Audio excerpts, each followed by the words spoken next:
Good morning all of you. Class 7th Hindi व्याकरण।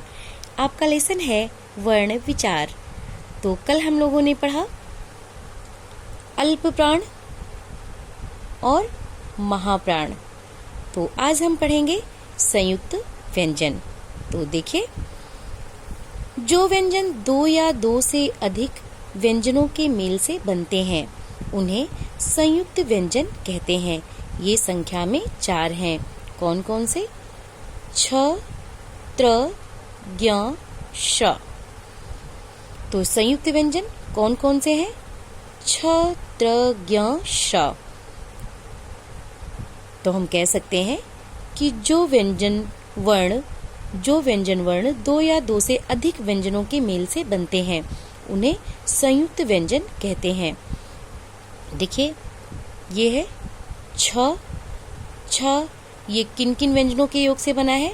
ये क और ये श, ये 2 व्यंजन वर्ण है और ये एक स्वर वर्ण है।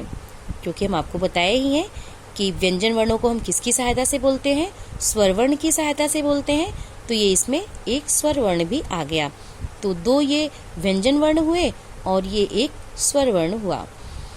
तो छ, क, श और अ से मिलके बना। त्रा देखिए, ता, र और ये आ के मेल से बना है। ज्ञ, ज, इया और ये आ के मेल से बना है। श्र देखिए, श, र और ये आ से मिलके ये बना है श्र। तो इनसे रिलेटेड शब्द देखिए, इसमें बताए हैं छ जैसे कक्षा, शिक्षा, रक्षक, क्षमा, त्रा, मित्र, पवित्र, त्रिकोण, पत्र, ज्ञान, विज्ञापन, अज्ञ, विज्ञान और श्रा का परिश्रम, श्रीमान, श्रवण, श्रेष्ठ। तो संयुक्त व्यंजन, जो व्यंजन 2 या 2 से अधिक व्यंजनों के मेल से बनते हैं उन्हें संयुक्त व्यंजन कहते हैं। संयुक्त व्यंजन कितने हैं? तो संयुक्त व्यंजन 4 हैं। छ, त्र, ज्ञ, श्र, ये आपके संयुक्त व्यंजन वर्ण हैं। तो चलिए अब हम देखते हैं इसके आगे। फिर है आपका द्वित्व व्यंजन। अब द्वित्व व्यंजन क्या है इसको देखिए। जब कोई व्यंजन ध्वनि अपने समान ध्वनि वाले वर्ण में जुड़ती है तो उसे द्वित्व व्यंजन कहते हैं। जैसे मिट्टी, हल्ला, कच्चा, पत्ता, चम्मच, डिब्बा, सज्जन, गद्दा, गन्ना, हड्डी, रस्सी आदि इसी तरह के ऐसे शब्द। तो देखिए, इसमें बता रहे हैं कि जब कोई व्यंजन ध्वनि अपने समान ध्वनि वाले वर्ण में जुड़ती है। जैसे अब ये देखिए, टा है और ये टा है, दोनों टा है। तो ये एक स्वर रहित है टा और एक स्वर सहित टा है। स्वर रहित टा क्या हुआ? स्वर रहित टा जिसमें स्वर वर्ण ना हो। तो मैं आपको बता भी चुकी हूँ इसके पहले भी कि ये देखिए, ये इसमें स्वर वर्ण नहीं है। जब हम व्यंजन वर्ण में जब हम ये हलंत लगा देते हैं तो उसमें से स्वर वर्ण अलग हो जाता है। तो ये स्वर रहित व्यंजन वर्ण हुआ।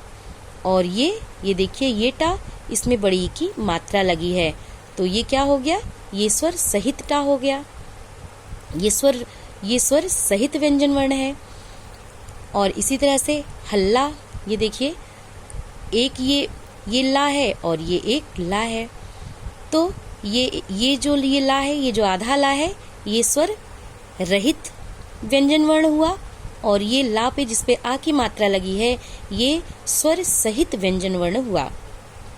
इसी तरह से ये देखिए, चा है और ये चा पे आ की मात्रा लगी है और ये का है। तो कच्चा ये एक शब्द है। तो इसमें ये जो चा है, ये जो आधा चा है, ये स्वर रहित व्यंजन वर्ण है। और ये चा जिसमें आ की मात्रा लगाए हैं इसको हम कहेंगे स्वर सहित व्यंजन वर्ण। तो हम कह सकते हैं कि द्वित्व व्यंजन में जब एक ही जैसे व्यंजन वर्ण 2 आए, एक ही जैसे व्यंजन वर्ण 2 आए और एक स्वर रहित हो और एक स्वर सहित हो तो वहां पर द्वित्व व्यंजन होगा। जैसे देखिए ये कई शब्द आपके दिए हैं, चम्मच, डिब्बा, सज्जन। अब देखिए सज्जन में एक स्वर रहित जा है और एक स्वर सहित है। इसमें तो हम कह सकते हैं कि जिस शब्द में एक ही जैसे व्यंजन वर्ण 2 बार आए और एक स्वर सहित हो और एक स्वर रहित व्यंजन वर्ण हो। तो आज बस इतना ही, आगे कल। आज आपका होमवर्क है, क्वेश्चन नोट करिए। संयुक्त व्यंजन किसे कहते हैं? ये कितने हैं? समझाइए। और द्वित्व व्यंजन से आप क्या समझते हैं? उदाहरण भी दीजिए। Thank you.